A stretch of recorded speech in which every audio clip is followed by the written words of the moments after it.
The first thing Arun noticed was the smell. It wasn't rot, not exactly, but something older, like damp paper sealed in a box for decades and then burned. It clung to the back of his throat as he stood in the hallway of the house, keys still shaking in his hand. He told himself it was just dust and mildew. The house had been locked for years. Anyone would expect that smell. The realtor had avoided eye contact when handing him the keys. She talked too fast, smiled too wide, and mentioned the low price at least 5 times. Arun hadn't asked why. He needed the house. Cheap, isolated, and far from the city. That was all that mattered. He closed the door behind him, and the sound echoed deeper than it should have, as if the house were hollow or listening. The walls seemed to absorb the noise, swallowing it whole. He stood still, heart tapping against his ribs, waiting for something else to answer back. Nothing did. The hallway stretched ahead, narrow and dim, even though it was midday outside. The windows were small and placed too high, letting in weak, grey light that failed to reach the floor. Dust floated in the air, slow and deliberate, like it had all the time in the world. Arun took a step forward. The floorboard groaned beneath his foot, not sharp or sudden, but long and low, like a sigh. He froze. Then he laughed softly at himself. Get a grip, he thought. It's just an old house. He moved room to room, checking corners, opening cabinets, confirming what he already knew. The furniture was gone, the walls bare, but the house didn't feel empty. It felt paused, like someone had just stepped out and might return at any moment. In the living room, he noticed the first mark on the wall. A faint scratch, about the length of his hand, etched into the plaster. It wasn't deep, but there were many of them, overlapping, layered, as if something had dragged its fingers there again and again. Arun leaned closer. The scratches weren't random. They curved, almost forming shapes. Letters, maybe. He straightened quickly and stepped back, his pulse picking up. Old damage, he told himself. Kids. Animals. Anything but what his mind was suggesting.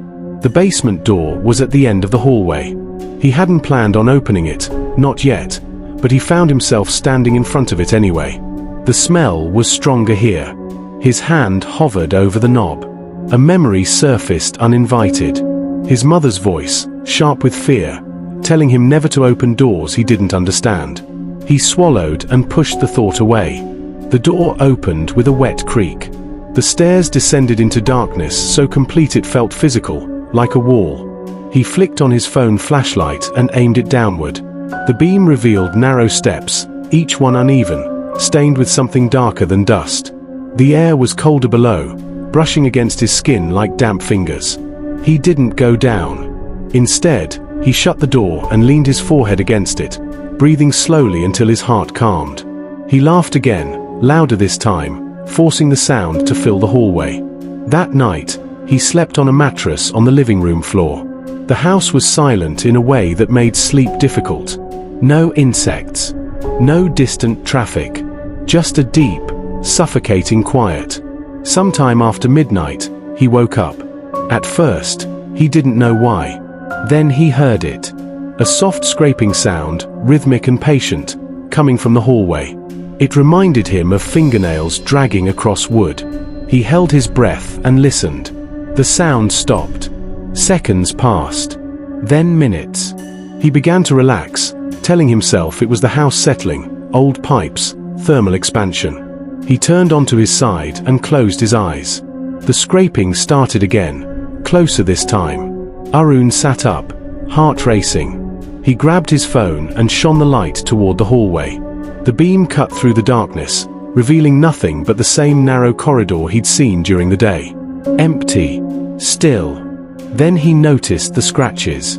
They were new. Fresh lines scored the wall, pale against the darker plaster, trailing downward as if something had reached up and dragged itself along. The marks ended just a few feet from where he sat today.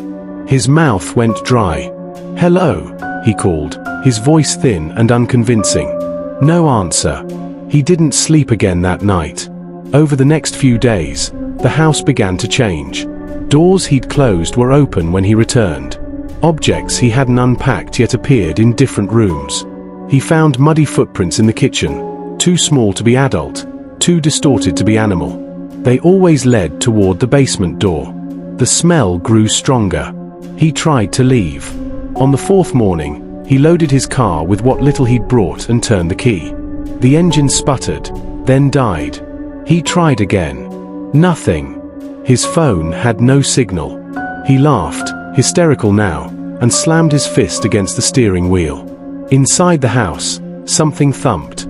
It came from below. Arun backed away from the car and returned inside, every instinct screaming at him to run, even as he did the opposite. The basement door stood open. He hadn't opened it. The darkness beyond the threshold seemed thicker now, as if it was spilling into the hallway. The scraping sound echoed from below, joined by something else. A whisper. He couldn't make out the words at first. They layered over one another, overlapping, dozens of voices speaking at once. As he listened, they began to separate, slow, deliberate, forming language.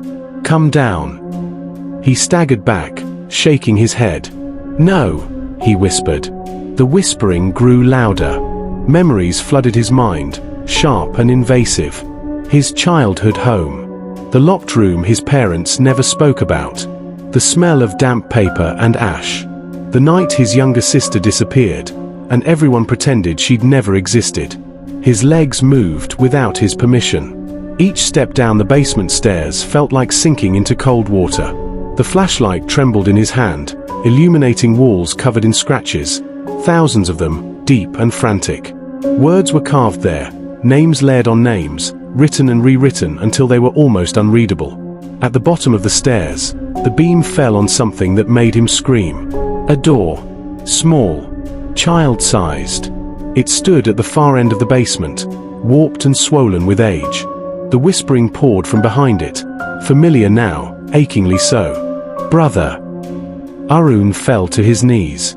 "I didn't know," he sobbed. "They told me you were gone." The door creaked open. What stepped out was not his sister, not fully. Her shape was wrong, stretched and folded in ways that made his eyes burn. Her skin hung like wet paper, covered in the same scratches that marked the walls. Her eyes were dark hollows, and inside them, he saw movement, countless shapes pressing forward, waiting. "We were never gone," she said, her voice layered with others. "We were kept." The house groaned above them, settling into itself, sealing shut. Arun understood then. The house wasn't abandoned. It was a container. A place built to hold what should never be seen, never remembered. And it was hungry. The last thing he felt was hands, too many to count, pulling him forward, carving his name into the walls as they welcomed him home.